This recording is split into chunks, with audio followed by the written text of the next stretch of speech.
Okay, magandang gabi sa lahat.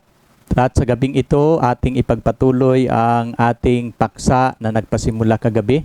Pinutol natin sa gitna sapagkat hindi kaya ng ating oras. Pero ngayon, ating tatapusin po ang paksa natin na may kinalaman sa Parable of the Talents. Ating natutunan ang magandang talakayan at pag-aaral at ngayon atin itong tatapusin. Pero bago tayo dadako sa ating pag-aaral, sa ating talakayan na ating ipagpatuloy, imbitahan ko kayo sa panalangin. Dakila naming Diyos, Ama naming banal, Panginoon, muli naming ipagkatiwala sa inyo ang inyong banal na gawain. Tulungan mo kami, samahan kami sa aming pagtatalakay. Samahan din ang aming mga viewers na nanonood, nagnanais na kanilang maunawaan ang inyong mga mensahe sa bundok ng mga olibo. Ito yung inyong huling prescription sa bayan na sasalubong sa inyo. Samahan ninyo kami sa aming pag-aaral na aming makikita ang huling senaryo sa magiging destiny ng inyong iglesia. Anong magiging kawakasan? Ano ang magiging larawan sa inyong bayan na inyong babalikan? Umaasa kami, Panginoon, na inyo kaming pagpapalain. Samahan kami sa aming pag-aaral. Nawa ang inyong banal na espiritu mangungusap sa aming mga puso at isipan na kami maghanda sa inyong pagdating. Salamat sa pagdinig mo sa aming dalangin. Sa pangalan ng aming Panginoong Hesus. Amen. Okay, magandang gabi at aking binabati ang lahat nating mga viewers. At salamat sa inyong pagtunghay. Kung kayo bagong tagapanood sa bidyong ito, nakiusap ako sa inyo na isi-share ninyo kung kayo pinagpala ng Panginoon. At kung hindi pa ninyo napapanood ang aking video sa YouTube, i-type lang ninyo John Lumingkit. At subscribe na rin ninyo ang aking channel upang dadami naman ang aming subscriber. Ngayong gabi ating ipagpatuloy ang ating paksa. Kagabi, nagtatapos po tayo sa may huling bahagi patungkol sa perfeksyon. Ang Panginoon naghahangad na ating abutin ang kasakdalan. Kasi ito po ang panukala ng Panginoon kung bakit tayo tinawagan. At napapansin ninyo sa parables, nang iniwan niya ang kanyang talento na 5, ang kanyang servant nakaproduce pa ng other 5. Bakit ang bilang ng talento tinapatan ng kinikita ng naghahawak ng talento? Kasi gusto ng Panginoon kapag ikaw ay pagkatiwalaan niya sa makalangit na kayamanan, pag-igihan mo ito. No? Ng buong makakaya mo. At ang nagnanais ang Panginoon sa kalagayan kung ano ang kalangitan. At ito yung sulat ni Apostol Pablo sa Hebreo. Paano ba tayo sasalubong sa Panginoon? Ano bang klaseng buhay ang isa sa buhay natin at magiging buhay na magiging karapat-dapat tayo sa pagsalubong sa Panginoon? Ito yung sulat ni Apostol Pablo sa Hebreo 12:14. Sabi ni Apostol Pablo, sundin ninyo ang kapayapaan at sa lahat ng mga tao at ang pagpakabanal na kung wala ito, sino man ay di makakakita sa Diyos. Nais ba ninyo, kaibigan, na sasalubong sa ating Panginoon? Mamumuhay tayo na mayroong kapayapaan sa lahat ng mga tao. Hindi po tayo ang dahilan sa problema ng ating tahanan, ng ating susyudad at sa ating bansa. Kung di tayong mga lingkod na naghihintay sa Panginoon, mamumuhay tayo na mayroong kapayapaan sa lahat ng mga tao. Pangalawa, ang turo ni Apostol Pablo, ang pagpakabanal. Mamumuhay tayong katulad ni Jesus Christ. At kapag gagawin natin yan, ay sasalubong tayo sa Panginoon. At kung hindi natin gagawin ang kapayapaan at ang pagpakabanal, ito yung sulat ni Apostol Pablo, sino man ay hindi makakakita sa Diyos. Hindi natin siya kayang titingnan. Kasi ang makasalanan na madatnan ng Panginoon ay hindi makakakita sa Kanya. Ito po yung tinitiyak ni Apostol Pablo. At ating iniwan kagabi ang talatang ito. Sino mang ipinanganak ng Diyos ay hindi magkakasala, sapagkat ang kanyang binhi mananahan sa Kanya. At siya ay hindi maaring magkakasala sapagkat siya ay ipinanganak ng Diyos. Nang tiningnan ko ito, paano ito? Hindi ibig sabihin na ikaw at ako nagkakasala ngayon ay hindi ito mababago. May pangako ang Panginoon na sa huling kapanahunan ibubuhos niya ang kanyang espiritu. Ang ating pagsikapan na matanggap yung huling pagbuhos niya sa huling ulan. Ito po ang ating kailangan. Pero ang araw-araw na pagbibigay niya ng Holy Spirit, araw-araw, ito yung magbibigay sa atin ng lakas paano tayo makapagpatuloy sa lakbayin sa buhay na banal. At kapag nakikita ng Panginoon, ginawa natin ang ating makakaya at sa pamamagitan ng lakas niya, dalawa po dito, no? Ang atin surrender, isusurrender natin sa kamay ng Panginoon ang lahat nating kahinaan, no? At hihingiin natin ang lakas na mapanagumpayan natin ang lahat nating kahinaan. Siya naman ang magbibigay ng lakas. Kailangan natin dalawang bagay lang, surrender at saka trust. At kapag isurrender natin sa Panginoon ang ating buhay, no, hingiin natin na tayo'y mamatay sa kasalanan. Gagawin po ito ng Panginoon at siya ang makipaglaban sa ating kahinaan at magugulat ka lang, mababago. Ang mga bagay na hindi natin kaya, ipagkatiwala natin ito. Huwag kayong madidiscourage. Basta, kailangan pagsikapan nating maabot ang standard kasi kagustuhan ng Panginoon tayo'y mangarap at ang ating pangarap ang buhay sa langit, no?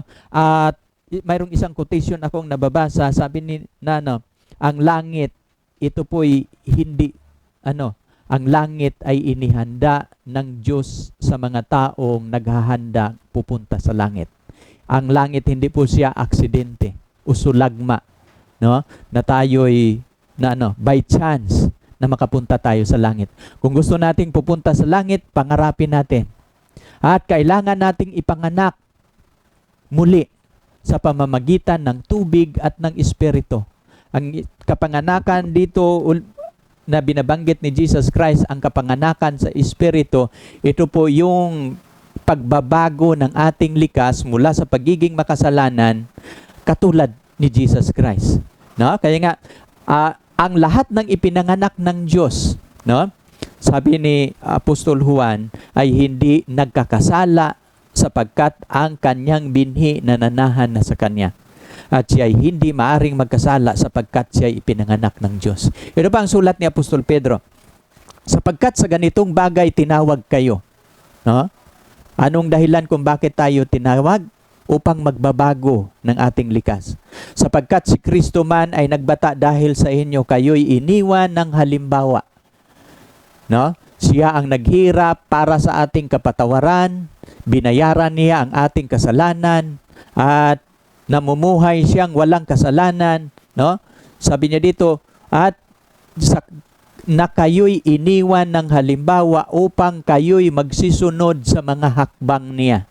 So kung ating susundan si Jesus Christ, no? Kung tayo'y alagad ni Jesus Christ, susundan natin ang ating guro. No? At si Jesus Christ, nag-iwan siya ng halimbawa, no? Upang kayo'y magsisunod sa hakbang niya. Ano ba ang hakbang ni Jesus Christ? Nang nandito siya sa lupa, ay wala siyang kasalanan, no? At siya'y hindi nagkasala, ni kinasusumpungan man ang daya ang kanyang bibig. Sa pananalita niya, walang daya. Walang pandaraya, kasinungalingan sa bibig ni Jesus Christ. At abutin natin ito. At ito yung sabi ni Jesus Christ, no? Naligtas tayo sa pananampalataya, pero ito yung palagi kong binabanggit sa inyo. Ang Juan 14:12, katotohanan sinasabi ko sa inyo, ang sa akin ay sumasampalataya, gagawin naman niyang ang mga gawang aking ginagawa. So kapag tayo maghihintay sa Panginoon, titingnan natin ang ating ginagawa araw-araw. Ang ating lahat ng ginagawa ng ating kamay, ang ating mga pananalita, no? At lahat ng mga avenues of the soul, saraduan natin kay si Satanas. Ang ating tainga, ang ating mata, ang ating bibig, lahat ng mga avenues kung saan si Satanas pwedeng pumasok sa ating buhay, ay saraduan natin. Kaya nga kung tayo naghahanda papunta sa langit, ang i-evaluate natin, ano ba ang ating tinitingnan araw-araw? Kasi by beholding, you will become changed. Kung si Jesus Christ ang ating tinitingnan araw-araw, magiging katulad tayo ni Kristo. Pero kapag ang ating tinitingnan araw-araw ay ang sanlibutan, magiging katulad tayo ng sanlibutan. Kaya ganun, isa po yun sa ano. Kaya nga sabi ni Jesus Christ, ang sumasampalataya sa akin, gagawin naman niya ang mga gawang aking ginagawa. No? At lalong dakila ang mga gawa kaysa rito, ang gagawin niya, sapagkat ako'y paruroon sa Ama. No? Lahat ng ating panalangin sa pamamagitan ni Jesus Christ sa Ama, ipagkaloob ng Ama. No? At sapagkat hindi lang si Jesus ang nagmamahal sa atin, pati ang Ama. Ganon din po ang banal na Espiritu. Hangad nila ang ating, hangad ng Diyos, ang ating banal na pamumuhay. At kapag gagawin natin yan, ay makasalubong tayo sa Panginoon. Kailangan ba na, kapag susundin natin ang halimbawa ni Jesus Christ, kapag masunod natin ang kanyang halimbawa, ano ang sinasabi ni Jesus Christ sa Lucas 6:40? Hindi higit ang alagad sa kanyang guro, datapwat ang bawat isa pagka nagiging sakdal, no? Ay magiging katulad ng kanyang guro. Paano ba tayo, ang isang alagad, paano ba siya magiging katulad ng kanyang guro? Paano ba tayo magiging katulad ni Jesus Christ? Ay kapag ang bawat isa magiging sakdal. Kaya nga, sa sulat ni Ellen G. White, abutin natin ang kasakdalan, yung kagustuhan ng Panginoon sa mga naghahandang sa salubong sa Panginoon. Kaya napapansin ninyo, yung pinagkatiwalaan ng Panginoon ng kanyang talento, pinag-igi nila. At ito yung ang ating gagawin.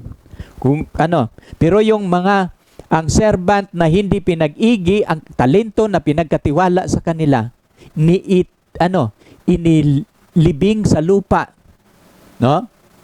Ay itinago, hindi ginagawa. Ang kanyang tungkulin ay walang puwang sa pagsasalubong sa Panginoon. Hindi po pwede na ang ating buhay ngayon, hindi na natin baguhin, maghihintay tayo sa Panginoon na walang ginagawa. No? At katulad po tayo sa isang alipin na itinago ang kanyang talento. Kailangan gagawin po natin. No, patuloy tayo sapagkat kapag ang talento na iniwan ng Panginoon, kailangan natin itong kalakalin. No? At isa sa mga talent na kanyang pinagkatiwala ay ang ating speech, no? Sa sulat ni Ellen G. White, kapag ang ating pananalita, kailangan natin itong i-culture natin ito. Sabi niya dito, every Christian is called to make known to others the unsearchable riches of Christ. Therefore, he should seek for perfection in speech, kahit sa pananalita. No? Kaya nga, sa sulat ni Apostol Pablo, na ang inyong pananalita ay seasoned with salt, sabi ni Apostol Pablo, no? Na nalalasahan ng asin. Anong ibig niyang sabihin? Na sa ating pananalita, makikita ang ating pagiging makadiyos. No? Hindi pagiging makasanlibutan. At sa ating pananalita ay kailangan at natin dito. Therefore, he should seek for perfection in speech. He should present the word of God in the way that will commend to his hearer. God does not design that his human channel shall be uncut. No, it is not his will that man shall belittle, degraded in heavenly current flow through him to the world. No, kaya kapag tayo iniwanan ng Panginoon ng kanyang talento, pati ang ating pananalita, titiyakin natin na tayo magsasalita na mayroong power, mayroong kapangyarihan, no, ang ating pananalita. We should look to Jesus, the perfect pattern. We should pray for the aid of the Holy Spirit, and in His strength we should seek to train every organ of the perfect work. Kaya nga, kahit sa ating pangangaral, nang si Jesus nangangaral, walang mikropono, pero 5,000 na nakikinig, kahit sa malayo, mapakinggan ang kanyang buses. Tayo din, ang mga lingkod ng Panginoon, pagsikapan natin na kahit sa ating pananalita, katulad ni Jesus Christ. Na kapag habang tayo nakikinig, ang salita ng buhay dadaloy sa kanila at maramdaman nila Ito yung nais ng Panginoon bilang servant ng Panginoon na kanyang pinagkatiwalaan ng kanyang kayamanan. No? Especially in this true of those who are called in public service, sa sulat ni Ellen G. White. No? Every minister and every teacher should bear in mind that he is giving to the people the message that involve eternal interest. You know, the truth spoken will judge them in the great day of final reckoning. Hindi po pwede na ang iniiwanan ng Panginoon ng kanyang mga talento mahiyain. Speak with power, speak with authority. Kasi ang nag-utos sa iyo ang hari ng kalangitan, hari ng universe. At ito ang layunin ng Panginoon kung bakit tayo binigyan ng mga talento. Napapansin ko nga sa mga tinawagan niyang magiging alagad, sila ni Pedro at ni Juan, no? At sa iba pang mga alagad, si Esteban. Nang si Esteban nagsasalita sa harapan ng 70 na Sanhedrin, he speak with power, with authority. Kasi gusto ng Panginoon kapag iiwanan tayo ng talento, hindi tayo magiging mahiyain. No, sabi nga ni Jesus Christ, nang sino mang tao na ikinihiya ako, no? Ikinahiya ako sa kanilang harapan, ikakahiya ko rin siya sa harapan ng aking Ama. No? Kaya nga mapapansin ninyo, hindi natin ikakahiya. No? The right culture, kailangan i-culture natin ang ating speech. No? The right culture and use of the power of speech has to do with every line of Christian work. It enters into the home life and into all our intercourse with one another. We should accustom ourselves to speak in pleasant tone. Sabi ni Stones, to use pure and correct language. The word that are kind and courteous, sweet, kind words are as dew, as gentle shower of the soul. The scripture says of Christ that grace was poured into his lips that he might know how to speak words in season of him that is weary. Ito yung sulat ni Isaiah. Ang tagapagligtas ay kahit ang kanyang pananalita. Magsasalita tayo sa pangangaral, magsasalita tayo sa iglesia, ang ating pananalita mayroong mensahe ng kalangitan. Kaya nga sabi ni Ellen G. White, the Lord bids us, no? Let your speech be always with grace. No, ito yung sulat ni Apostol Pablo sa Colosas 4:6, that it may be minister grace unto the hearer. Ito yung layunin. Pangalawa na sulat ni Ellen G. White, ito yung mga talento na dapat nating i-cultivate bilang lingkod niya na iniwanan ng kanyang kayamanan. Ang influence. Hindi lang ang ating pananalita, ating pag-igihin sa paglilingkod sa Panginoon, pati ang ating influence. Ito yung sulat ni Ellen G. White, the life of Christ was an ever widening surely's influence. No, napakalawak, and the life of Christ was an ever widening surely's influence. An influence that bound him to God and to the whole human family. Namumuhay pala si Jesus Christ na bilang impluensya, na walang hangganan yung kanyang impluensya. No? Influence that bound him to God and to the whole human family.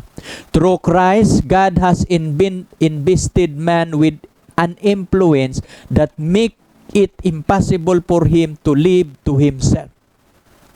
Kapag tatanggapin natin si Jesus Christ, no, ay kakaiba na ang ating buhay, no? A man of influence, a life with an influence, na ang ating pagiging Kristiyano magiging impluwensya. Saan man tayo pupunta, anuman ang ating pakikitungo sa ating kapwa, dala-dala natin ang pangalang Kristiyano. At ang pangalang Kristiyano magiging impluwensya. No, sa sulat ni Ellen G. White. Sabi niya dito, individually we are connected with our fellow men. No? Bawat isa sa atin, mayroon tayong nakakonect sa bawat kaibigan natin, kakilala natin, kamag-anak natin. No? A part of that of God's great whole, and we stand under mutual obligation No man can be independent of his fellow men, for the well-being of its affect others. It is God's purpose that it shall feel himself necessary to others' welfare and seek to promote their happiness.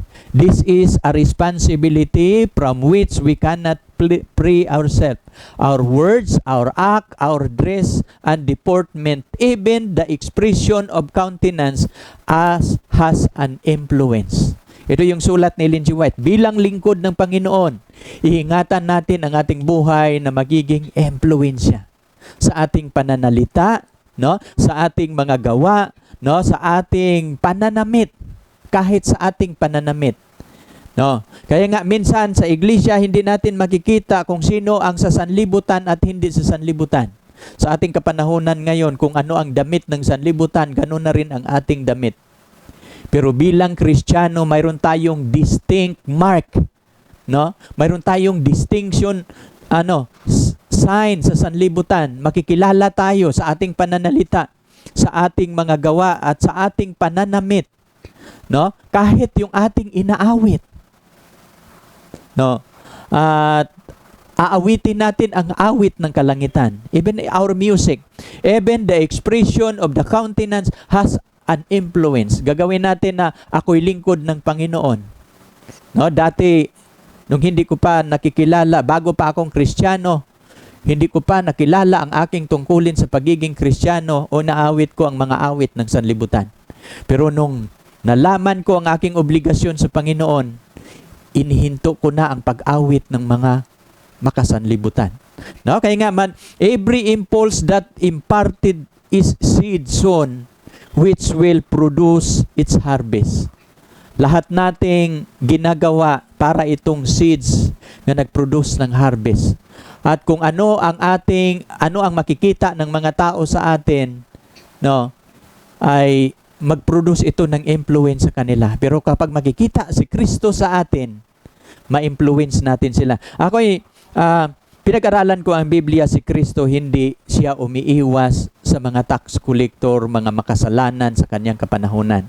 Kaya tinutuligsa nga siya sa mga eskriba at parisiyo. Nakikain ka sa mga kasama ang mga maniningil ng buhis at sa mga makasalanan. Pero alam ninyo, nakukuha ko sa prinsipyo ni Jesus Christ sa kanyang buhay bilang tao. No? Sa pakikitungo sa kanyang kapwa, gusto niyang puntahan ang mga makasalanan dahil siya ay tagapagligtas. Pero isa lang ang aking nakikita sa prinsipyo sa bilang tao sa buhay ni Jesus Christ. At gusto ko natin itong gagayahin. Bilang isang tagasunod ni Kristo sa ating pakisalamuha sa kapwa, gagayahin natin si Kristo. No? Mahal niya ang mga makasalanan, pero kinamumuhian niya ang kasalanan. Sana inyo yang maintindihan. Ito yung principle ni Jesus Christ. Minamahal niya ang mga makasalanan, kaya nakikitungo siya, nakikisama, nakikikain kasama ng mga makasalanan dahil mahal niya ang mga makasalanan. Pero alam ninyo ang kanyang kinamumuhian, ang kasalanan. Anong ibig sabihin? Si Jesus pumunta sa mga makasalanan to influence them, to bring them to God, no?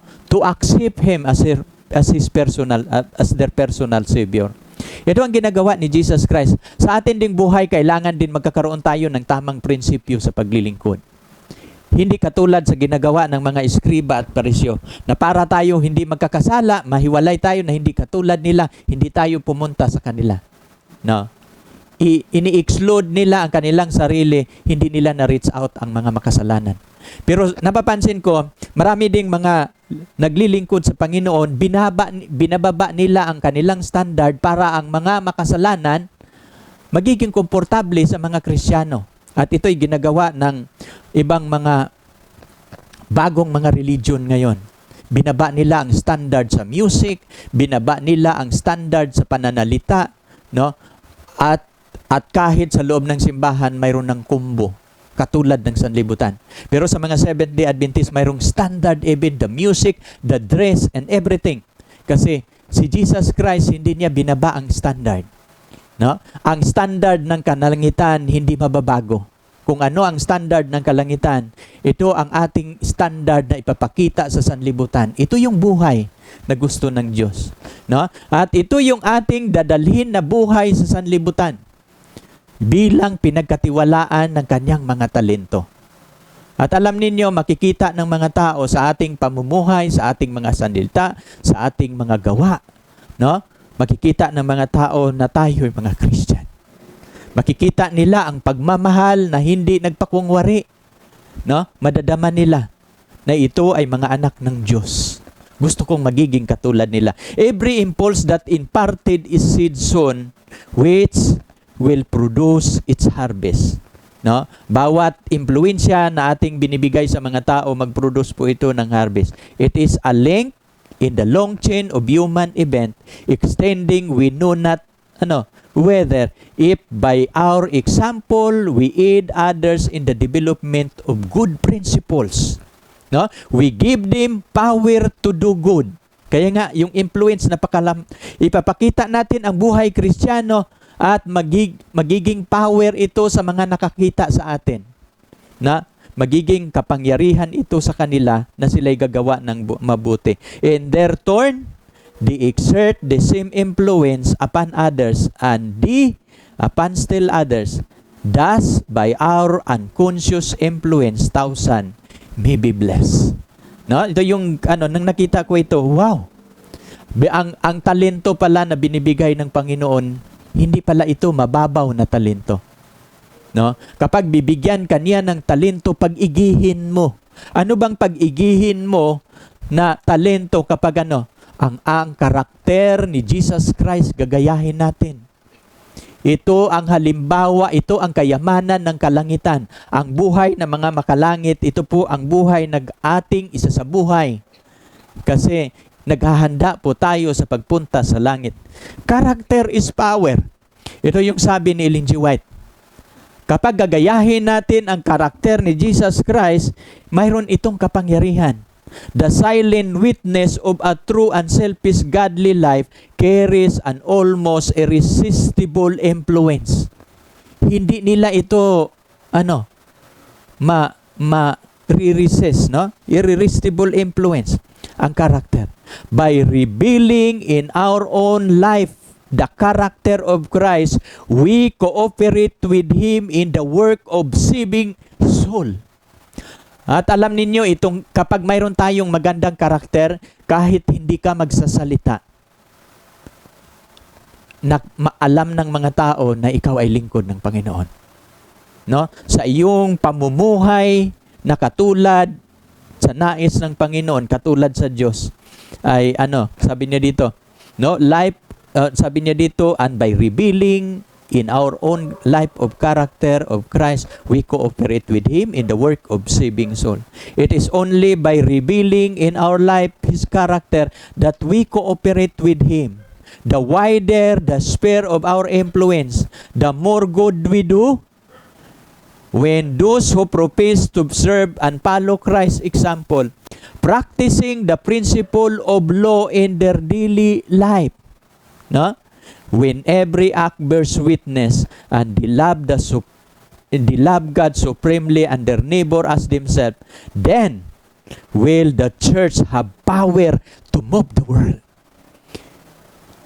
Kapag gagayahin lang natin ang buhay ni Kristo at ang kanyang impluensya, ang kanyang mga pananalita, no? At kapag magagawa ito ng iglesia, then, no? Ito yung sinasabi kapag magiging witness tayo, and then will the church have power to move the world. Ito, alam ninyo, sabi ni Jesus Christ, mayroon akong isang bagong kautusan ang ibibigay ko sa inyo. Sabi ni Jesus Christ sa kanyang mga alagad. Sa Juan 3:26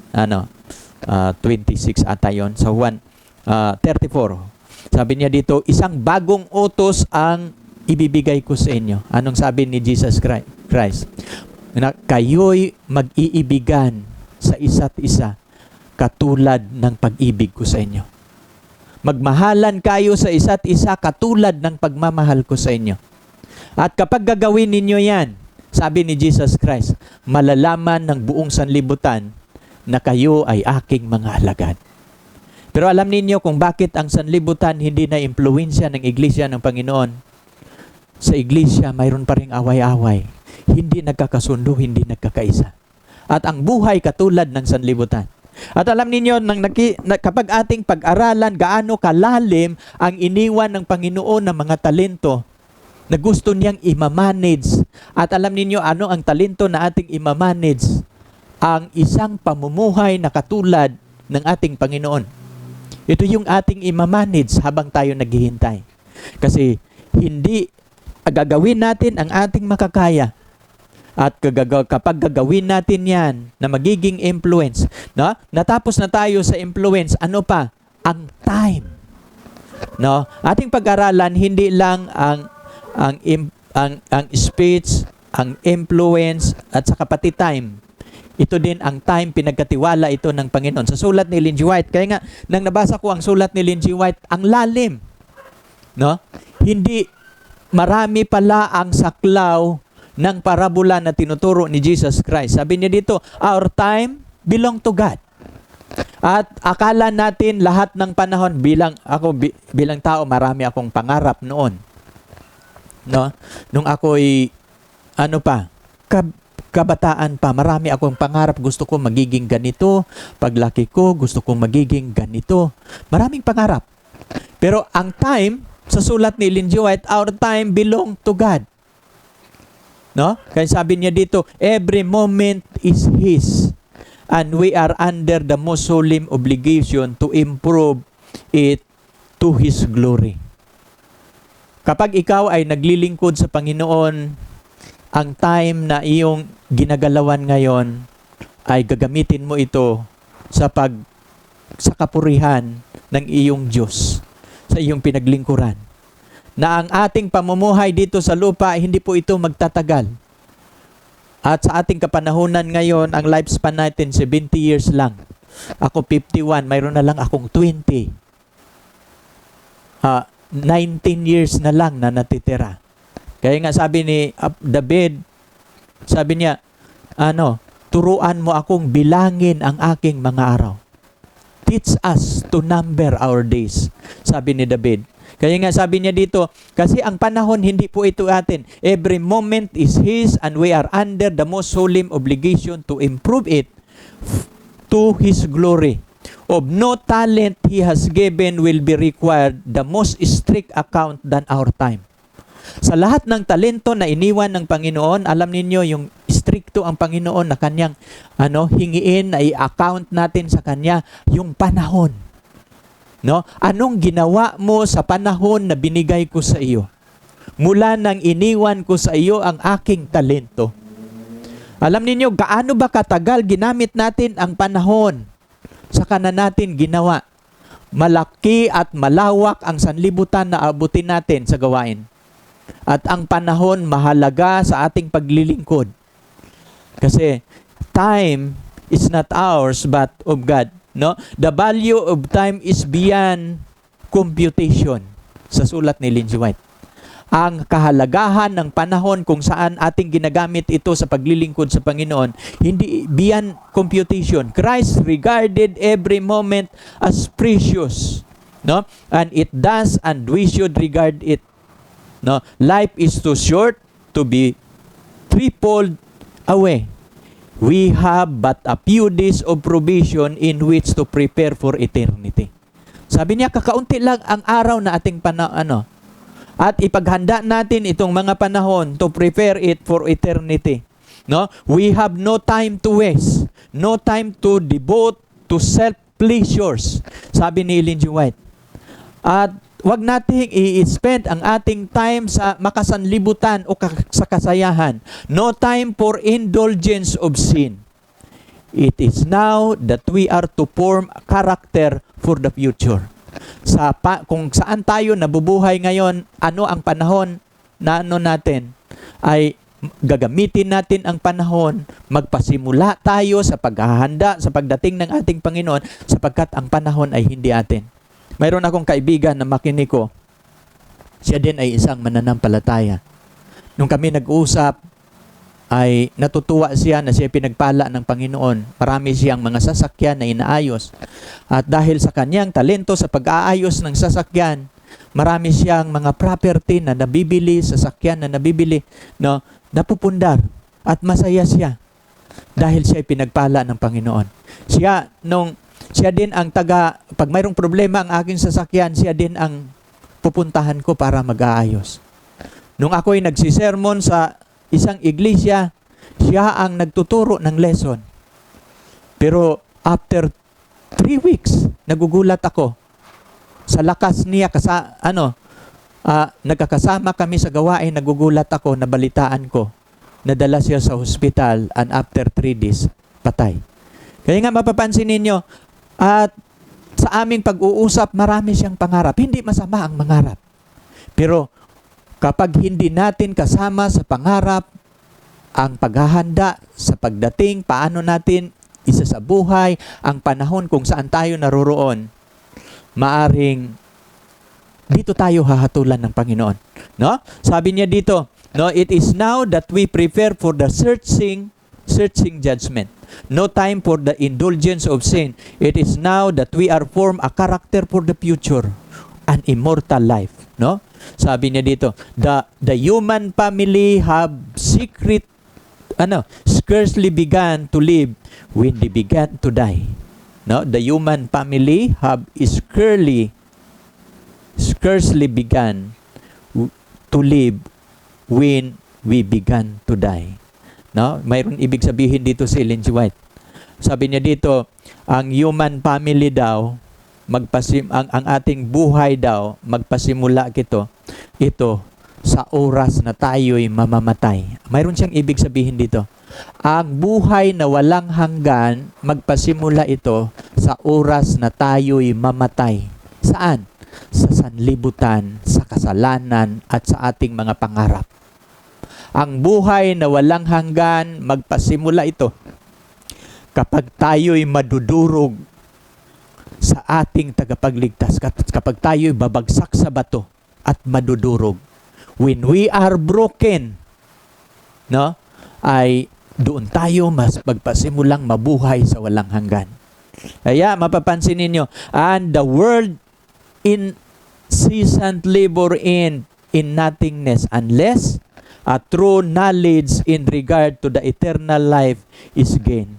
The man who appreciates time as his working day will fit himself for a mansion and for the life that is immortal. It is will that he was born. No?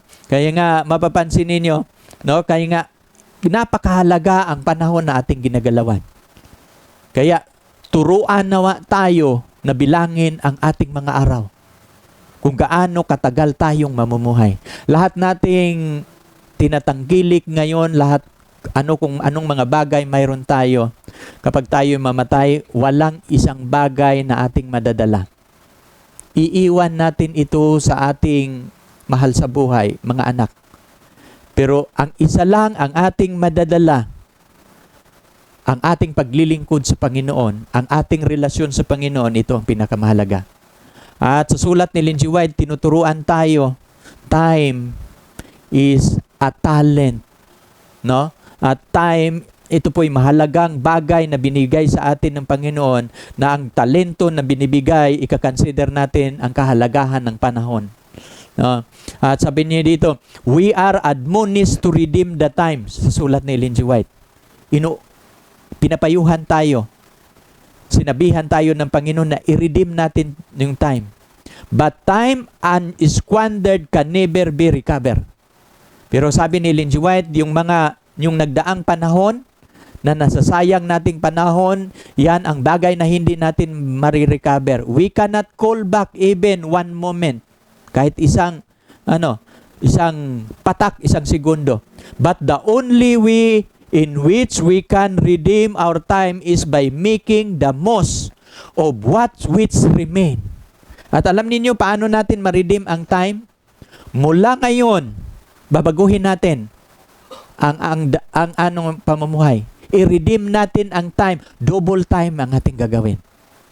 At kapag gagawin natin yan, Mai-redeem natin, ha? The only way in which we can redeem our time is by making the most of what which remain, by being co-worker with God in the great plan of redemption.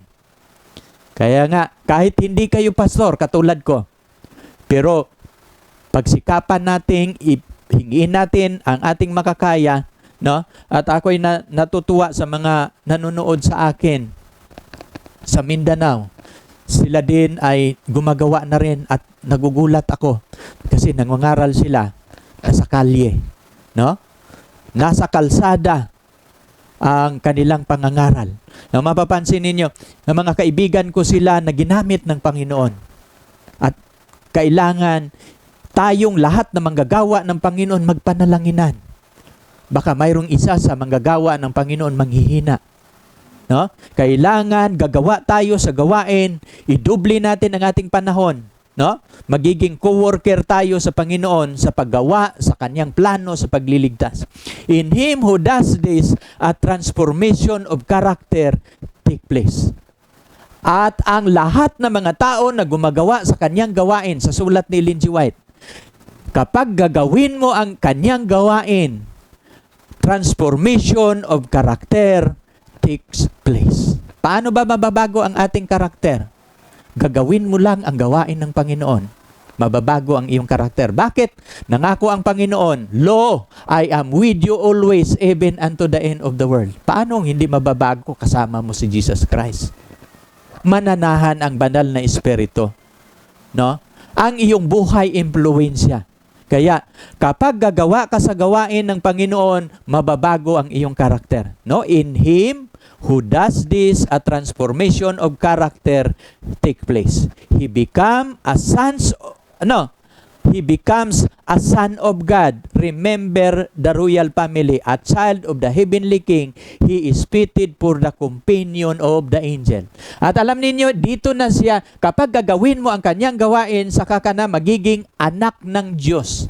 At ito na yung sinasabi ni Juan, lahat ng ipinanganak ng Diyos, hindi siya magkakasala ni maaring magkakasala. At paano siya nagiging anak ng Diyos? Ginamit niya ang kanyang panahon sa paggawa sa gawain ng Panginoon, saka siya nagiging anak ng Diyos. No? Kaya nga mapapansin niyo, lahat palang anak ng Diyos gumagawa sa kanyang gawain. Titingnan mo yung tamad, 3 lang yun sila, ha? Ang isa binigyan niya ng 5 talento, ang isa 2.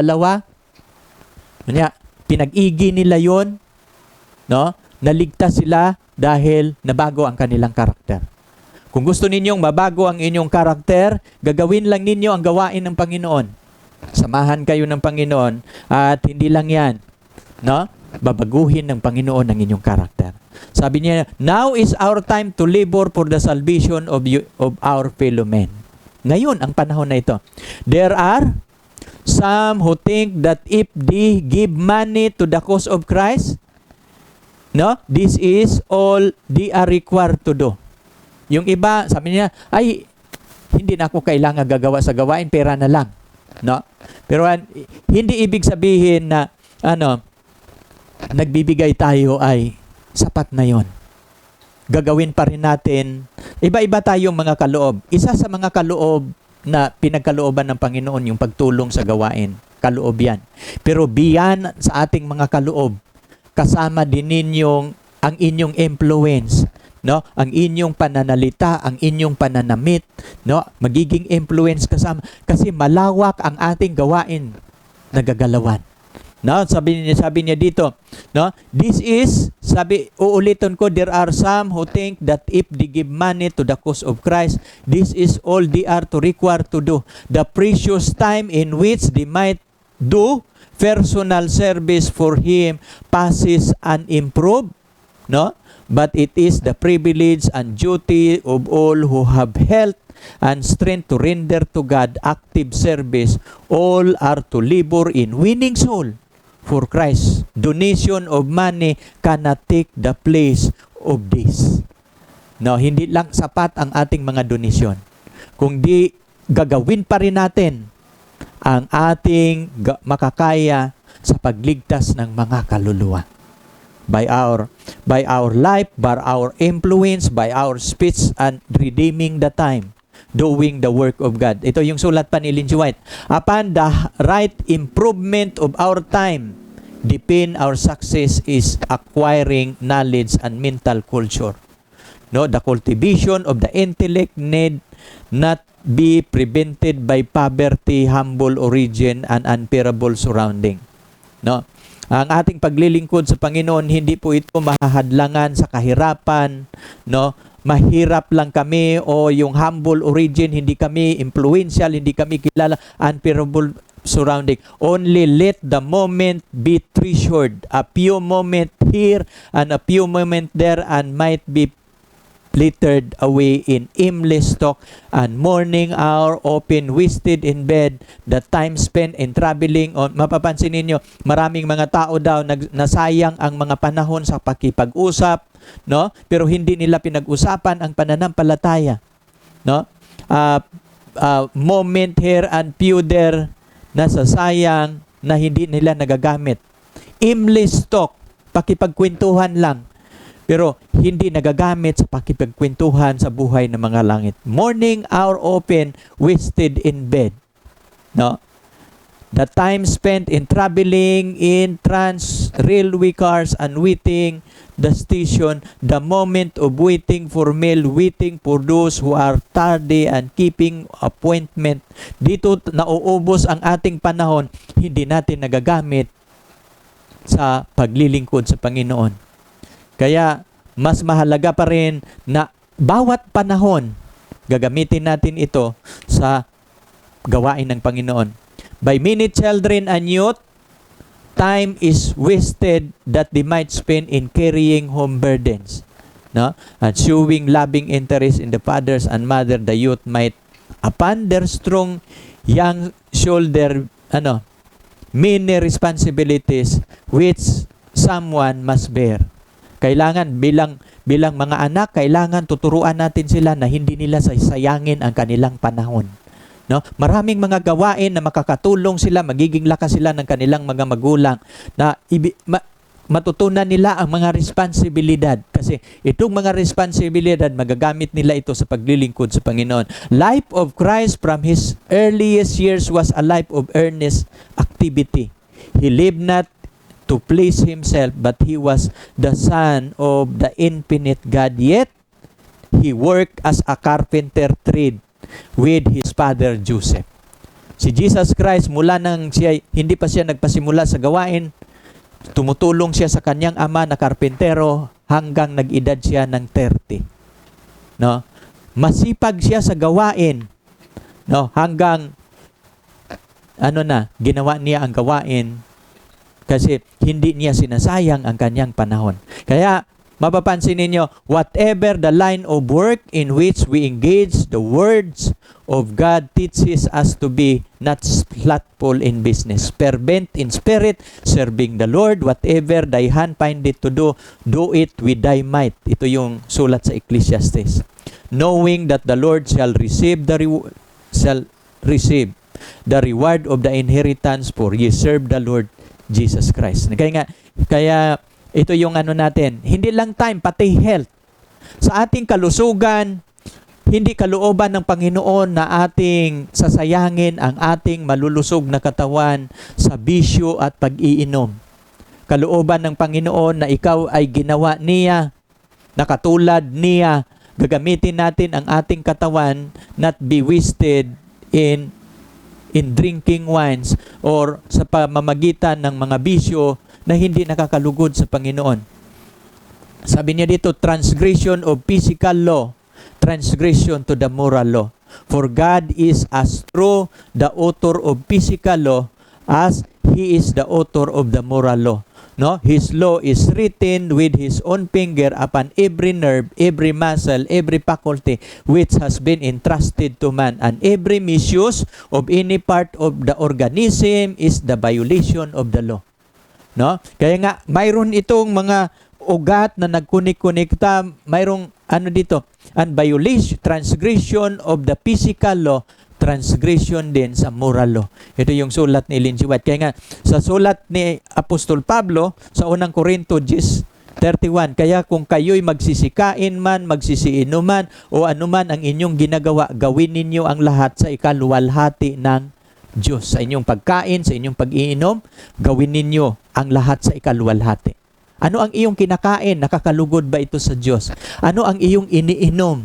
Nakakabuti ba ito sa iyong katawan? O ito'y nagbibigay ng karamdaman?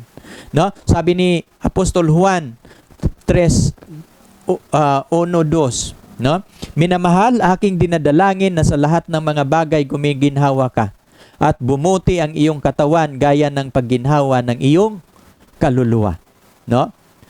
Know ye not, says the apostle, that your body is the temple of the Holy Ghost. Hindi mo ba alam na ang iyong katawan, templo ito ng banal na Espiritu, which is in you, which you have of God, and ye are not of your own, for ye are bought with a price. Therefore glorify God in your body and your spirits, which are God's. No? Kaya nga sabi niya, kaya nga binili na tayo. Kaya i-glorify natin ang ating Diyos sa ating mga katawan. Gagamitin natin ang ating lakas, ang ating kalusugan sa paglilingkod. Pangalawa, ano pang mga talento? Ito yung mga simply na ating gagawin. Ang kasunod, ang sa Panginoon, yung strength natin, ang lakas. Kanina, ang kalusugan, ang panahon, no? Ang ating lakas naman. Napapansin ba ninyo, ang pinakadakilang utos sa kautusan, ibigin ninyo ang Panginoon mong Diyos ng buong puso, buong lakas, buong kaluluwa, buong lakas. Ang ating strength. Paano natin ito gagawin? Sabi sa sulat ni Lee G. White, we are to love God not only with all our heart, mind, and soul, but with all our strength. Lahat nating lakas. Saan ba natin ginagamit ang lakas? Ginagamit natin ang lakas sa paghanap buhay na tayo po'y sa pamamagitan ng ating pagtatrabaho, nabubuhay tayo. Ganon din po ang ating paglilingkod sa Panginoon. Gagamitin natin ang ating lakas with all our might and strength to serve our God. Discover the false intelligence used by physical power. No, ang buong strength nag-cover daw ito ng it covers the full intelligence used for the physical power. Christ was the true worker of temporal will of spiritual things, and unto all his work be brought determination to do his Father's will. The things of heaven and earth are more closely connected and are more directed under the supervision of Christ's man than many realize. It was Christ who planned the arrangement of the first earthly tabernacle. He gave every specification in regard to the building of Solomon's temple. And one who is the earthly life work as a carpenter in the village of Nazareth was the heavenly architect who marked out the plan of the sacred building where his name was to be honored. No, mapapansin niyo, it was Christ who gave to the builder of the tabernacle wisdom to execute the most skillful and beautiful workmanship. He said, "See, I have called by name the Bezalel, the son of Uri, the son of Hur, and the tribe of Judah, and I have filled him with the Spirit of God in wisdom and in understanding and in knowledge and in all manner of workmanship." Na mapapansin ninyo, itong mga tao na nagtayo ng templo, mga magagaling sila, may mga talento, may mga kakayahan. Pero ginawa nila with a skillful art kung paano nila ginawa ang kagandahan sa templo ni Solomon.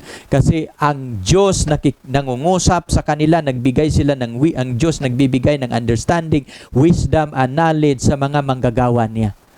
Kaya, nang ginawa nila ang templo with their strength, ginawa nila ang pinakamagaling na workmanship na pag hinahanap ng Panginoon, nagawa nila. Kaya nga, ganun ang ating pagmamahal sa Panginoon. God desired that His worker in every line should talk to Him as a giver of all they possess. All right, invention and improvement have their source in Him who is wonderful, the counsel of excellent in working. No? Lahat ng pinagmulan sa lahat ng mga ang Diyos. Sunod, ang ating money. No? Ang strength, money is a gift of God. At kahit yung ating kakayahan, paano tayo yumaman, ay abilidad po yun na galing sa Panginoon. Ito, even our money is a talent from God. God also entrusts men with means. Pinagkatiwala niya ang kayamanan. He gave them power to get wealth. No? He waters the earth with the dew of heaven and with the shower of refreshing rain. He gave the sunlight which warmed the earth and weakening of life things in nature and causing them to flourish and bear fruit. He asked for the return of His own. No? Kahit siya ang nagpapaulan, nagbigay ng init sa mga tanim, siya ang nagpapatubo. At kung bakit tayo yumaman, dahil siya ang nagbibigay ng pagpapala, at He asks also for the return. Na ating kilalanin ang ating Panginoon sa ating salapi. Kaya nga, minsan may mga tao na pinagpala ng Panginoon, kinikilala nila sa salapi. Sinusuportaan nila ang manggagawa.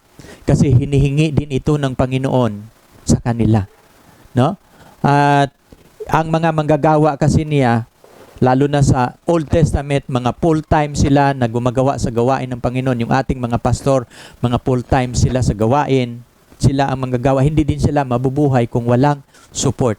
Kaya nga ang mga tao pinagpala ng Panginoon, pinayaman ng Panginoon para makasuporta sa gawain.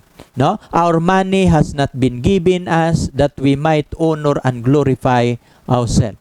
Pero itong kayamanan o yung salapi na binigay ng Diyos sa atin, hindi po natin ito gagamitin na to honor and glorify ourselves. As faithful steward, we are to use it for the honor and the glory of God. Some think that the only portion of the remains is the Lord's. They have set apart for the portion of religious and charitable purposes. They regard the remainders as their own, to be used for their to be used as they see fit. But in this the mistake.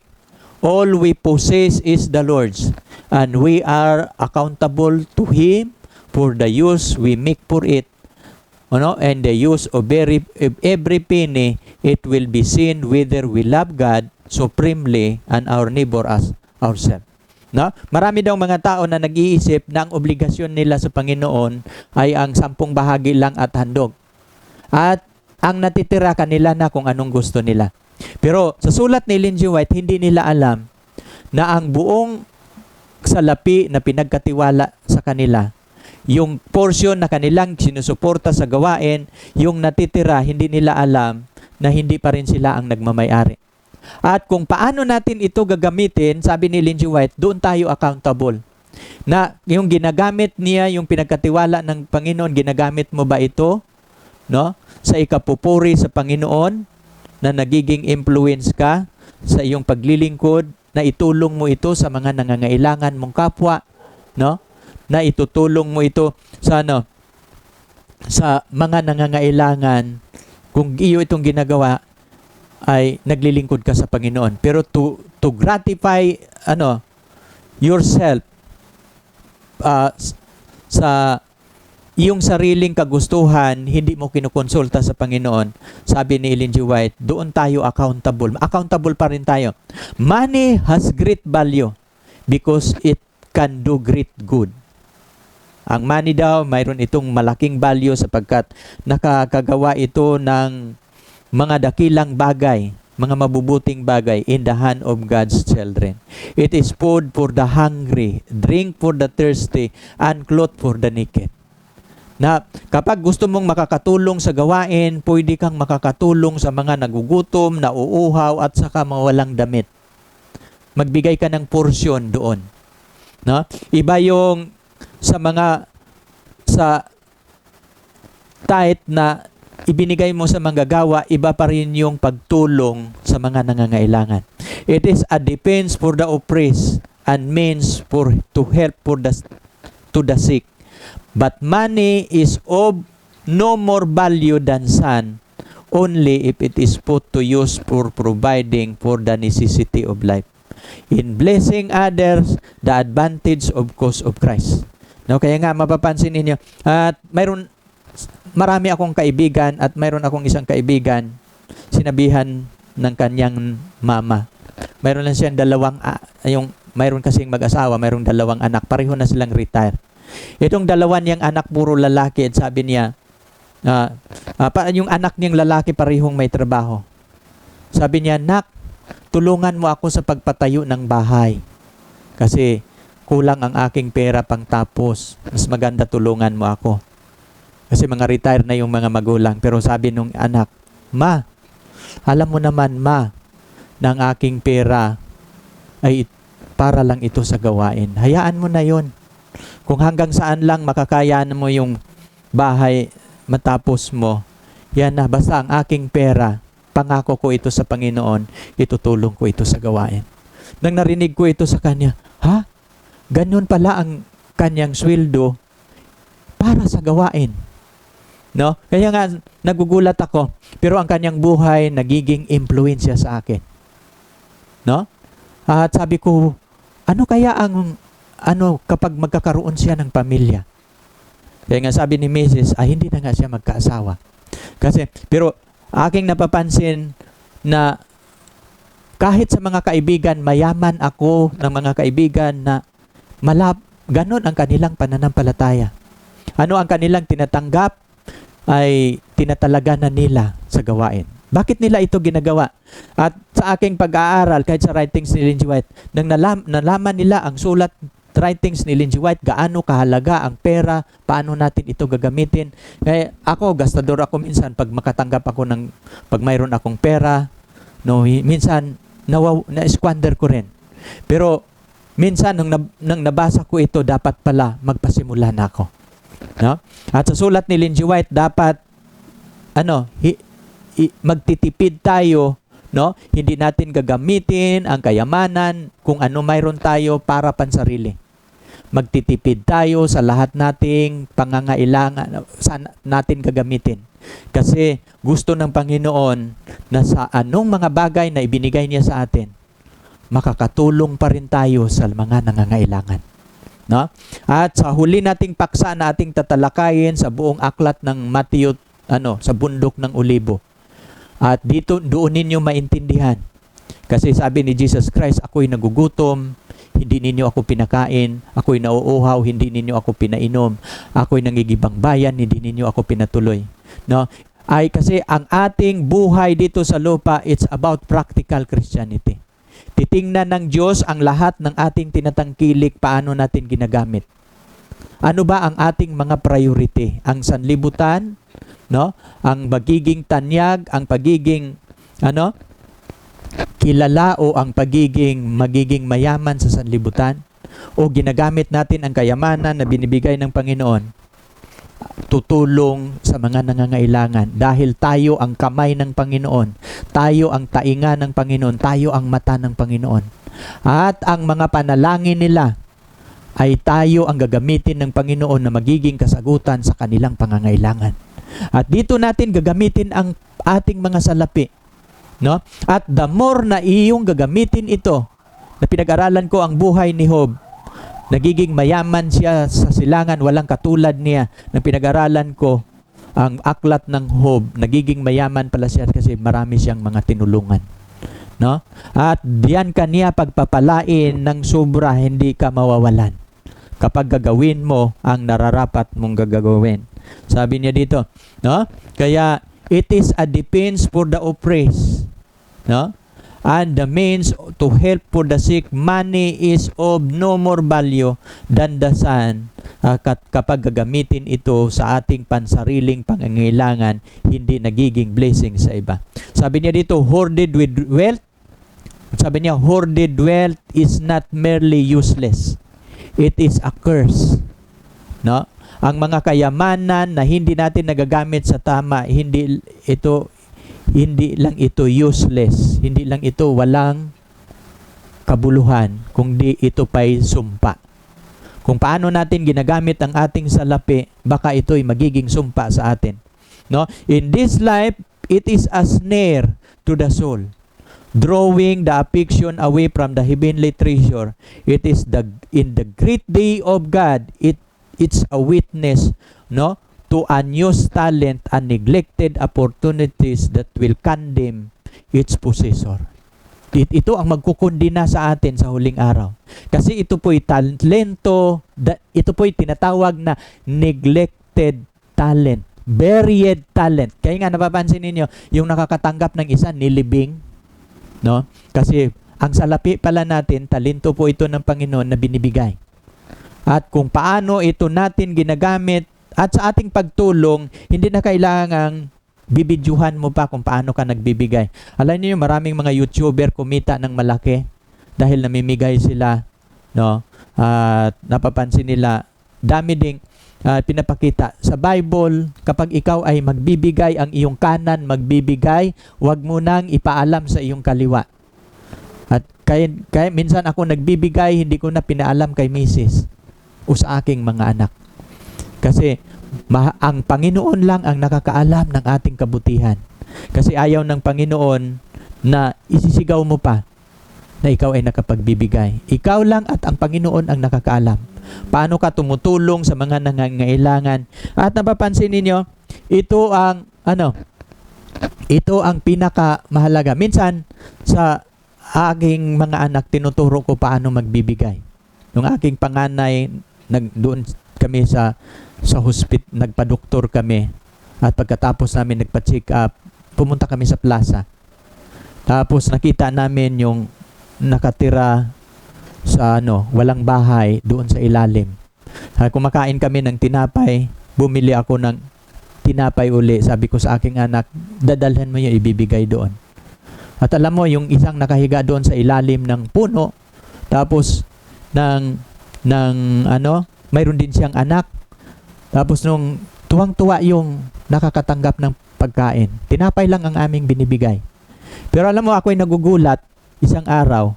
Sabi ng aking anak, Papa, kailan tayo pumunta doon? Yung bata pa ako. Yung mayroon akong bata na binigyan ng tinapay. Gusto kong makapunta doon uli. No, ang aking panganay, 3 years old pa yon. Pero napapansin niya, ang ating impluensya sa ating mga anak, at tinuturo ko din, kapag ikaw magbibigay, ito yung sinasabi ng Diyos.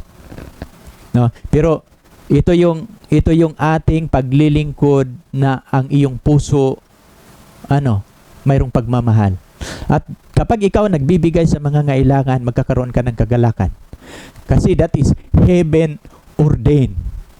No? Inoordina ng Panginoon ang mga ganyang gawain. At gusto niya ng mga anak ng Panginoon mananagana sa pagtulong sa mga nangangailangan.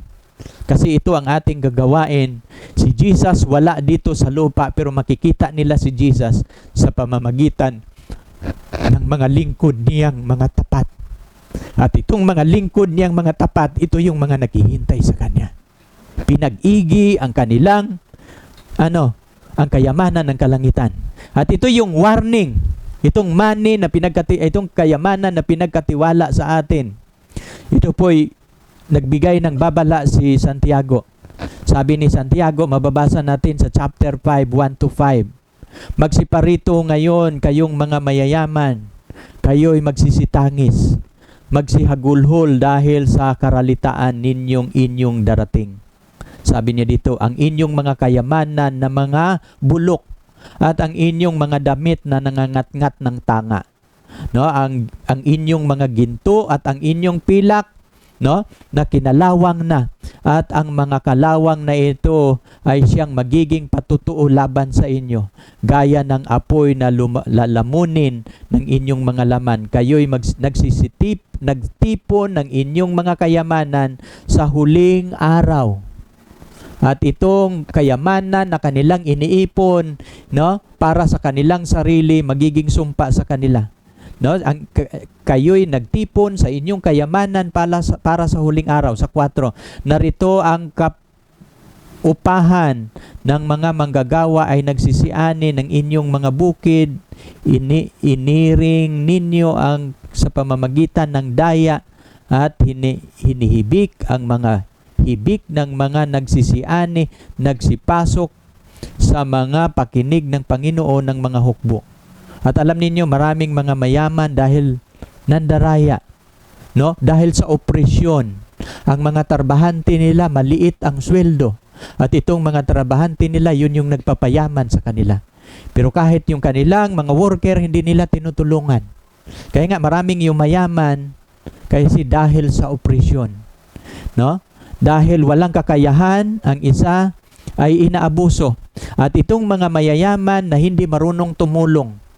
At ito'y warning din ito sa ating mga Kristiyano na naghihintay sa Panginoon. No? Kapag tayo maghihintay, no? Kaya nga magtipid tayo sa ating mga ginagastos. Kasi sa pamamagitan ng ating pagtitipid, makakatulong tayo sa mga nangangailangan. No? Babasahin ninyo ang huling ng Panginoon. Yung may topic natin yan kasi sa ating kayamanan ay malaking tulong din ito sa mga nangangailangan na dapat nating tulungan. Kayo'y mga bubuhay ng sagana sa ibabaw ng lupa at nagalak at inyong pinataba ang inyong mga puso sa araw ng patayan. No? Kaya nga karamihan sa mga mayayaman, mga matataba, pero pinataba daw ang kanilang puso para sa patayan.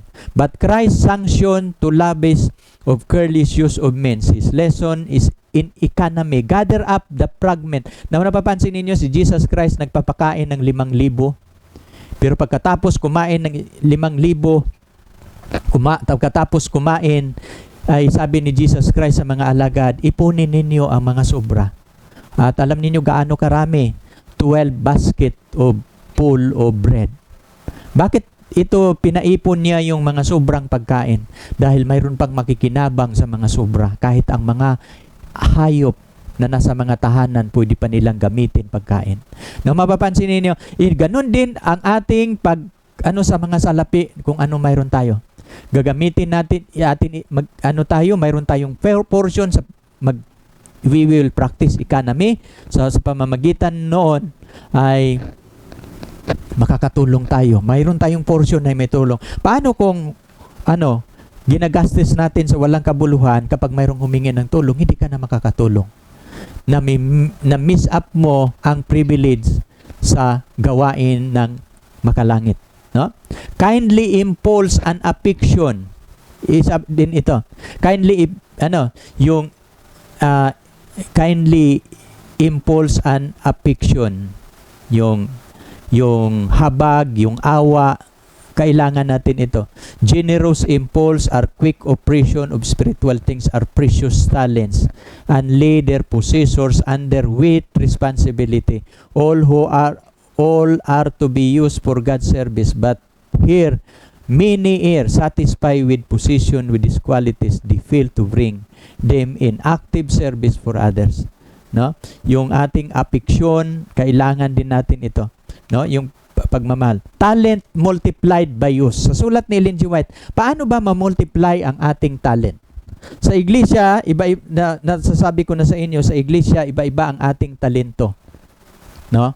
Iba-iba ang ating kakayahan. Kaya nga minsan sa iglesia, bakit itong isa magaling mangangaral, magaling pang kumanta, magaling din siya maggitara, marami siyang talento. Bakit nagkakaroon ng ganon? At alam ninyo, talent, sa sulat ni Ellen G. White, ang talento ay mamumultiply po ito by use. Jomer, sagutin mo nga. Ang talento, it will be multiplied by use. Gusto ba ninyong magkakaroon ng maraming talento? Kung ano ang natanggap ninyo sa Panginoon, gagamitin ninyo. Kasi sa sulat ni Ellen G. White, we will do addition and God will do multiplication. Kung gagamitin natin ang kanyang talento na sa buo nating makakaya, sa tamang panahon, gagagamit natin ang ipinagkatiwala niya sa atin, maramdaman natin, madidiscover mo, hindi lang pala ito ang talento mayroon ako. Kasi dinagdagan ng Panginoon. Kaya nga ang 5 kumita pa ng 5, ang 2 kumita pa ng 2. Dumami ang kanilang talento. Sabi ni Ellen G. White, talent use are talent multiplied. Success is not the result of change or destiny. It is the outworking of God's own providence. The reward of faith and discretion of virtue are persevering effort. The Lord desires us to use every gift we have. And if we do this, we shall have greater gift to use. No? Kung ano mayroon tayo ang ano natin, at kapag gagawin natin ito, no, we shall have greater gift to use. He does not supernaturally endowed us with qualification we lack. But while we use that we have, we will work with He will work with us to increase and strengthen every faculty. By every wholehearted earnest sacrifice for the master service, our power will increase. No, dito din mag-increase ang ating power. Kaya nga ang kabanalan katulad siya ng ladder. Kapag magagawa na natin ito, dagdagan ng Panginoon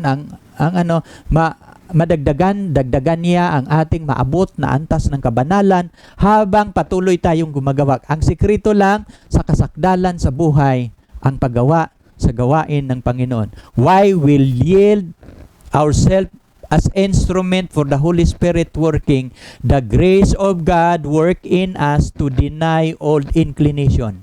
No? Yung dati nating kahinaan, ma-deny na.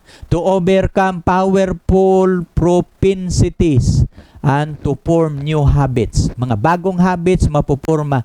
And as we cherish and obey the prompting of the Spirit, our heart are enlarged to receive more and more to His power and to do more for better work. Now, doon niya idadagdag. Dagdagan ng Panginoon ng dagdagan. Kaya nga, yung 5 talento nakapag-produce pa ng 5. Dahil ang atin, gagawin lang natin, we will do addition, then God will do the multiplication. No?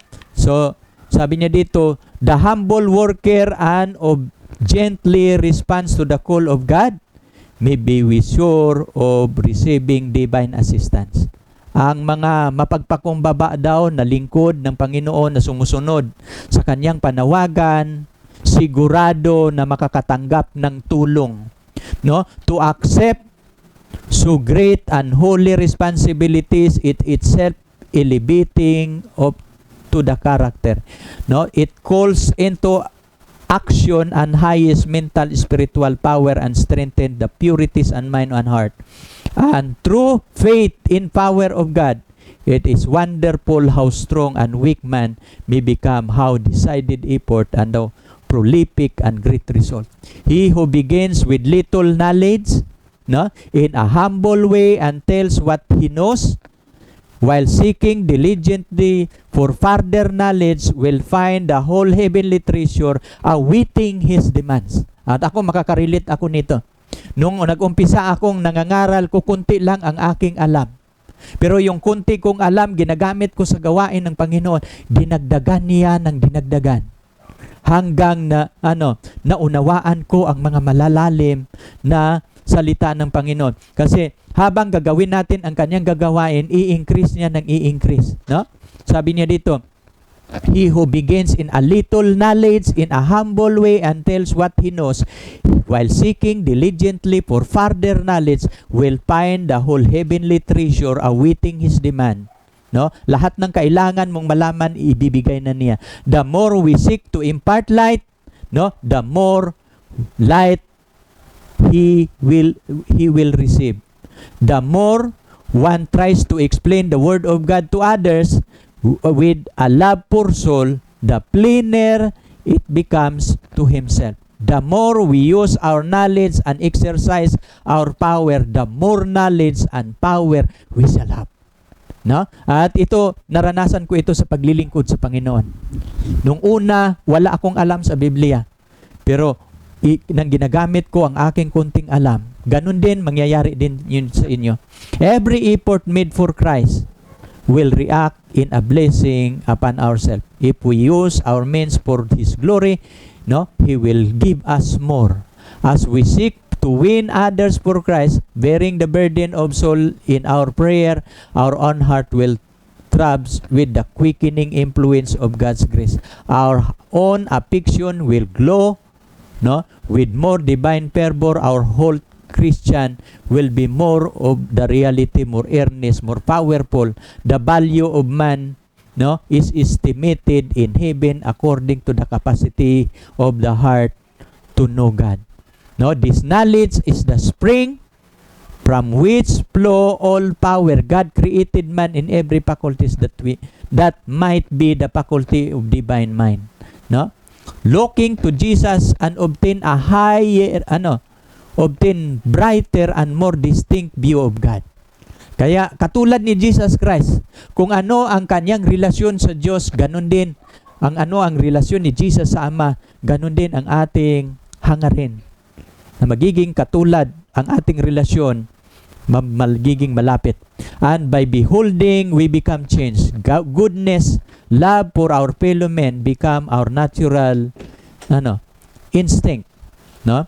We develop a character which is a counterpart to of the divine character. Growing into His likeness, we enlarge our capacity of knowing God.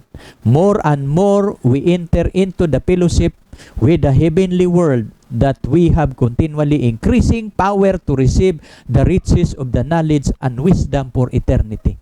Yun ang sinasabi ni Nang dito tayo sa talent return. No, naintindihan na natin, pati ang ating salapi, ang ating panahon, ang ating lakas, gagamitin natin yan. Kapag tayo naghihintay sa Panginoon, ay gagamitin natin lahat ito. Araw-araw, we should evaluate sa lahat ng ating buhay araw-araw. Magiging ang iniisip natin ang Panginoon. Kaya nga sabi ni Apostol Pablo, pray without ceasing, kasi sa lahat mong gawain kasama mo ang Panginoon. Kaya, talent return. Dito tayo. Paano kinuha ng nagmamay-ari ng talento? Paano binabalik ng mga pinagkatiwalaan? So, after a long time, the Lord of those servant cometh. No? Kaya napapansin ninyo, pagkatapos ng mahabang panahon sa 10 dalaga, there was a delay. Dito din sa parables na ito, pagkatapos ng maraming panahon, ang kanyang Panginoon dumating. After a long time, the Lord of the servant cometh and reckoneth with them. No? Tinatawagan na yung mga servant na 3 na nakatanggap ng 5, 2 at yung isa. When the Lord takes account to His servant, the return from every talent will be scrutinized. No? Tinatanong na. No? Hinahanap na. Sabi niya, halik kayo. No? Anong nangyayari? Saan na ang talento na binibigay ko sa inyo? At alam niyo, ito yung nangyayari. The work done reveal the character of the worker. Ito yung sulat ni Ellen G. White. Ang gawa na nagawa nila, nag-reveal po ito sa karakter ng isang worker. Kung paano nila ginagawa, no? Paano nila pinag-igi ang iniwan sa kanila, ito yung mag-reveal ng kanilang karakter. Sabi ni Ellen G. White, sa worker ng karakter ng worker. Those who have received the 5 and the 2 talents return to the Lord and the entrusted gift with their increase. No? In doing this, they claim no merit for themselves. Sabi kasi nang dumating yung nakatanggap ng 2, sabi niya, Panginoon, naririto. Ito na yung ang binigay mong 5, no? At narito, kumita pa ito ng iba pang 5. No, mapapansin ninyo. At sa palagay ninyo, yung gumawa sa kanyang tungkulin, tatanungin ko kayo, siya ba'y malungkot na dumating ang kanyang Panginoon o masaya? Masaya siya. Dahil ang pinagkatiwala ay Ganon din ang magagawa ng Panginoon sa huling araw. Kapag gagawin mo ang kanyang gawain, no? Masaya ka kapag dumating ang Panginoon. At una, dahil sa gawain na pinagkatiwala niya sa iyo, ito yung magdidetermine kung ikaw karapat-dapat sa tahanan ng iyong Panginoon o hindi karapat-dapat. No, napapansin ba ninyo yung response ng Panginoon sa yung hindi gumagawa sa kanyang tungkulin? Hindi siya natutuwa. Ganon din ang ating paghihintay. Kaya nga ang ating mensahe ngayon, end time message for the end time scenario. Alam ninyo, nakikita ko sa the gospel ni Jesus Christ kasi ito yung ating ministry.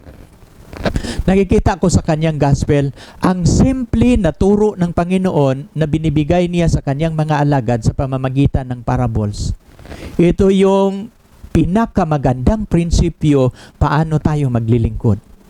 Kailangan lang natin pag-aralan ang mga prinsipyo sa kanyang mga parables.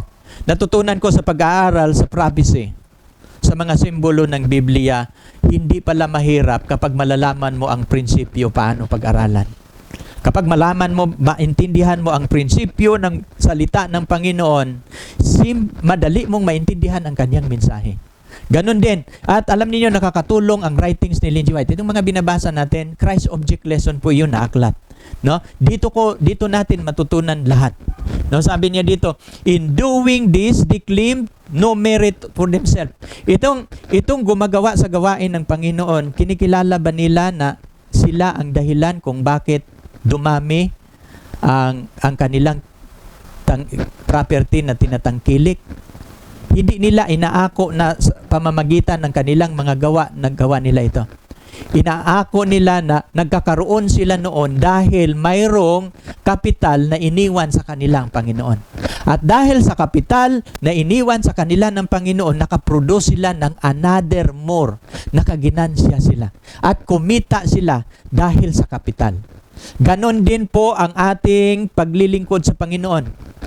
Lahat tayo na naglilingkod sa Panginoon, nagbigay siya ng talento, gawain na inaatang sa atin na ating gagawin. At sa pamamagitan nito, dito tayo hahatulan ng Panginoon, tayo'y magiging karapat-dapat o hindi sa kanyang kaharian. No, sabi niya dito, their talent are those who have been delivered to them and they have gained other talent. But they could not have been no gain without the deposit. Ito yung sulat ni Ellen G. White. They say that they have done only their duty. Duty lang. Duty lang namin ito. Kasi pinagkatiwalaan kami ng kanyang kayamanan. The capital was the Lord's. No? The improvement is ours. No? Ang improvement, ito lang yung atin. Pero yung kapital sa Panginoon, i-improve lang natin ang kapital na binibigay. God had not the Savior bestowed upon them His love and grace.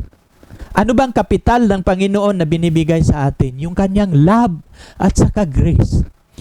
Tayong mga nakakilala sa Panginoon, nakakaranas ng kanyang pag-ibig at pagpapatawad.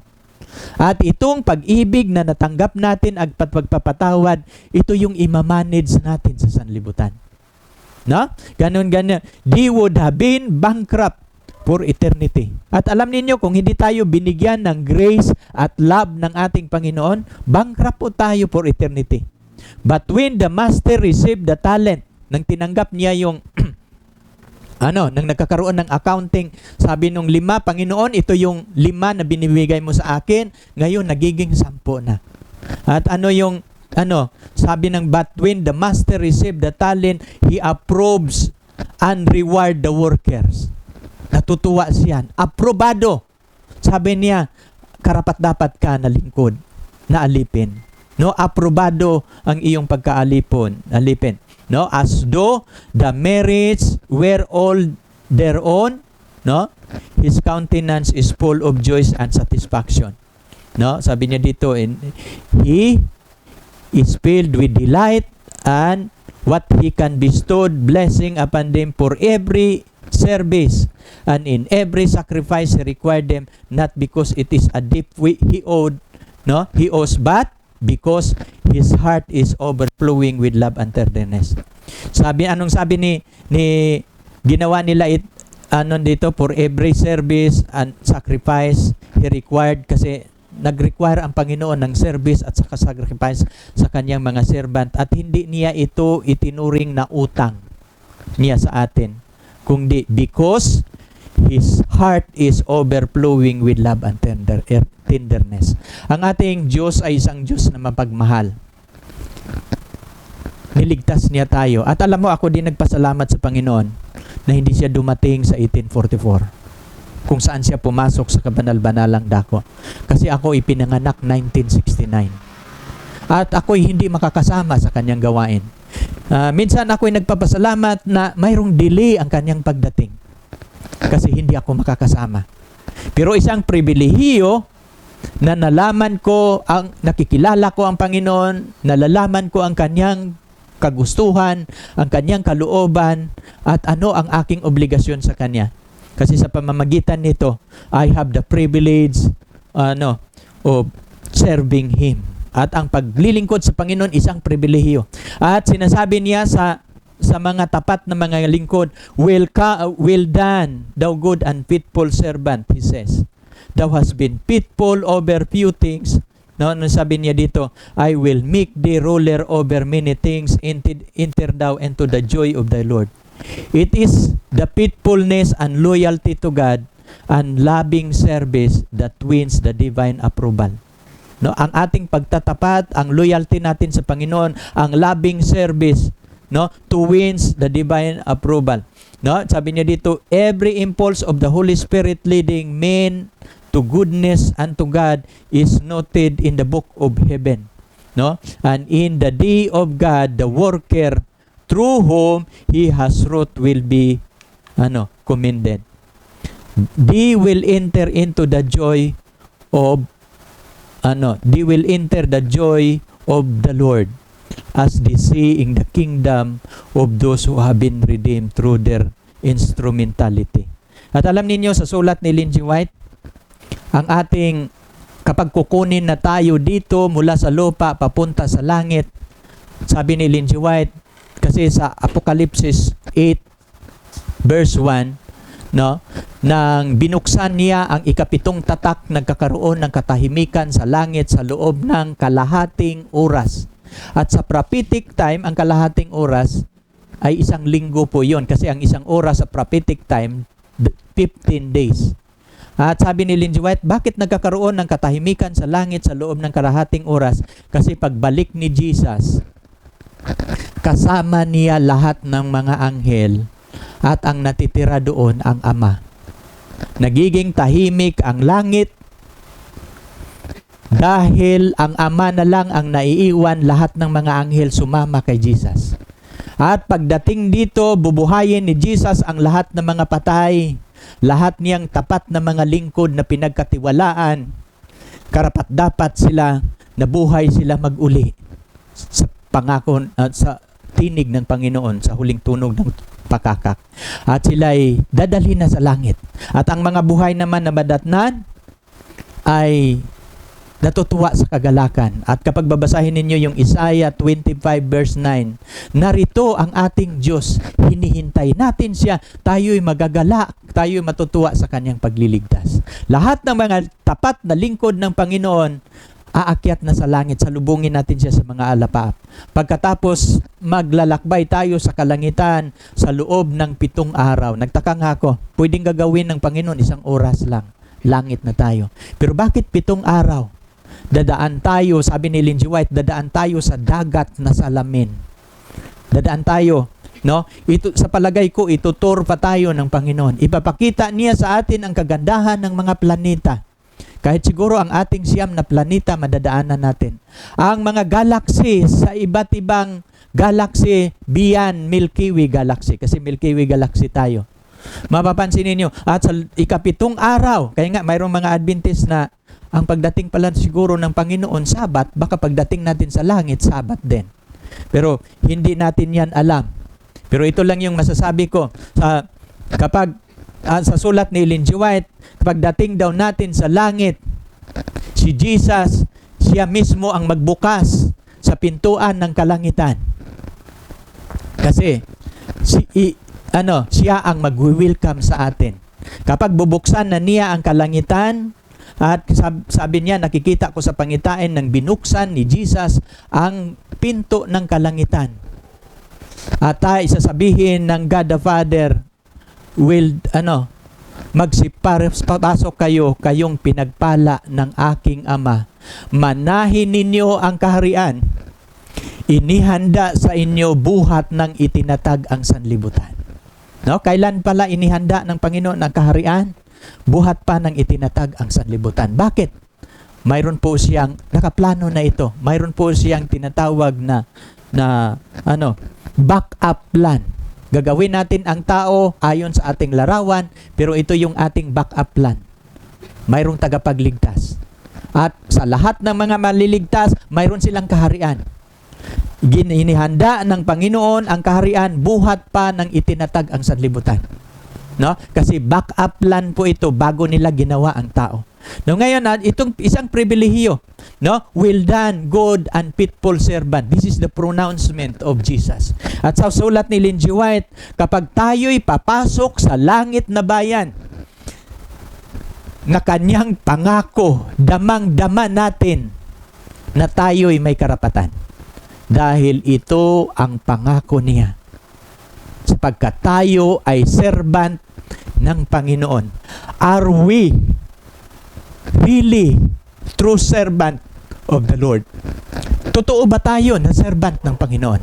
Kapag ito ang nilalaman ng iyong puso na ikaw ay servant ng Panginoon, well done. Ito yung pronouncement ng Panginoon. At ito yung sa 25:21, well done, thou good and faithful servant.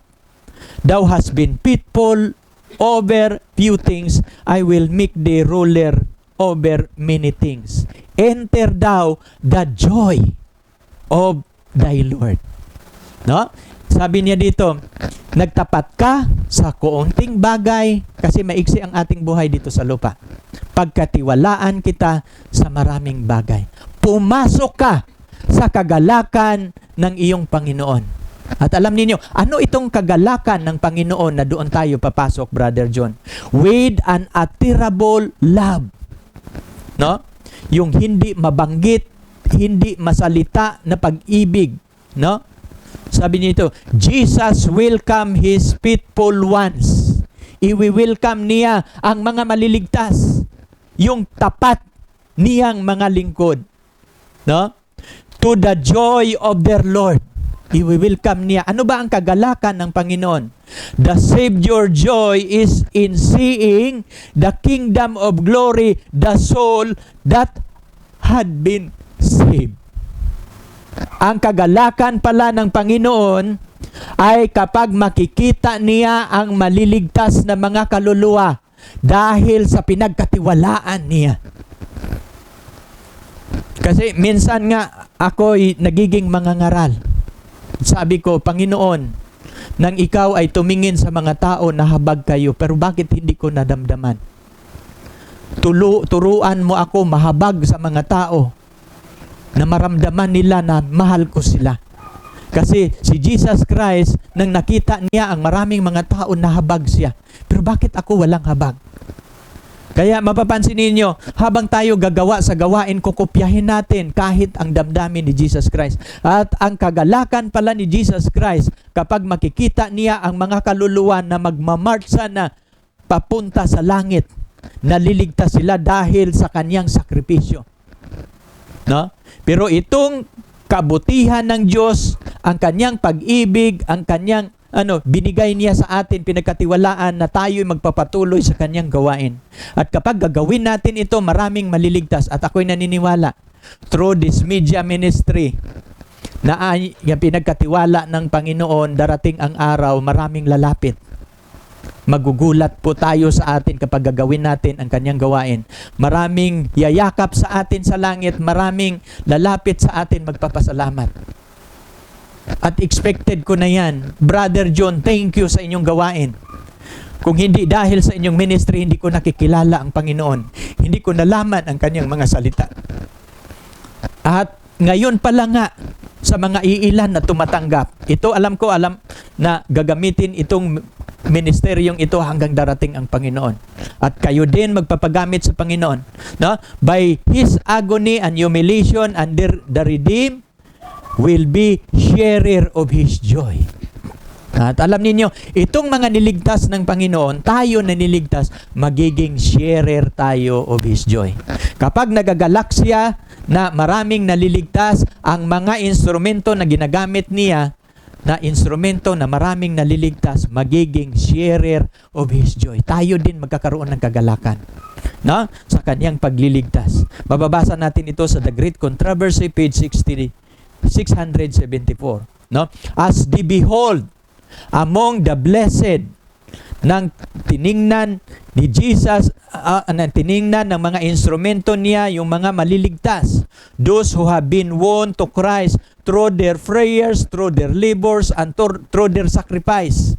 Nagsacrifice sila ng mga pera, nagsacrifice sila ng lakas, nagsacrifice sila sa pangangaral. No? Mapapansin, as they gather about the great white throne, gladness unspeakable, will fill their hearts with, when they behold whom they had won for Christ, and see the one has gained others, and these still others, and brought unto the heavens rest, there to lead their crown to Jesus' feet and praise Him through the endless cycle of eternity. Pero nung nakita ng mga instrumento niya yung gumagawa ng kanyang gawain, at silang lahat parihong nagkakaroon ng kagalakan. Si Jesus Christ, ang mga instrumento na ginagamit niya, at ang mga naliligtas. Pero mapapansin nila, nakikita nila na silang lahat nakasuot ng korona. At maya-maya, hinubad nila ang kanilang mga korona. At yung crown na suot nila, nilagay nila sa paanan ng Panginoon. Kasi kung ano yung kaligtasan na natanggap nila, hindi ito mangyayari kung walang sakripisyo para sa kasalanan. At sa pagsamba sa harapan ng Panginoon, ang ating mga korona, hahubarin natin. Because salvation belong to our God and belong to the Lamb. Ang kaligtasan hindi nagmula sa atin, kundi nagmula sa ating tagapagligtas. At ito'y magiging awit natin magpakailanman. Now ngayon, bago tayo magtatapos, ating pupuntahan ang tao na binigyan niya ng talento ng isa. Ating babasahin, sa parabola ng talento, ang taong tumanggap ng isang talento, nang dumating ang kanyang Panginoon, nagpahayag ng sama ng loob. Itinago ang kanyang salapi upang ang kanyang Panginoon ay hindi makinabang. Anong dahilan kung bakit itinago niya ang kanyang talento? Ang dahilan, mayroon siyang sama ng loob. Hindi niya kilala ang kanyang Diyos. Ang inaakala nila, kapag ang Diyos nagbabantay sa kanila, kapag magkakasala, parurusahan sila. Kung anong gagawin nila, kaya hindi nila kilala. At sabi niya dito, kaya itinago niya ang kanyang kayamanan para ang kanyang Panginoon hindi makinabang. At pag dumating ang Panginoon, ay sisisihin siya ng kanyang Panginoon, kanyang sisisihin ang kanyang Panginoon sa kanyang iisang talento. Sasabihin niya, ikaw ay isang mabangis, taong umaani ng hindi mo tinanim, o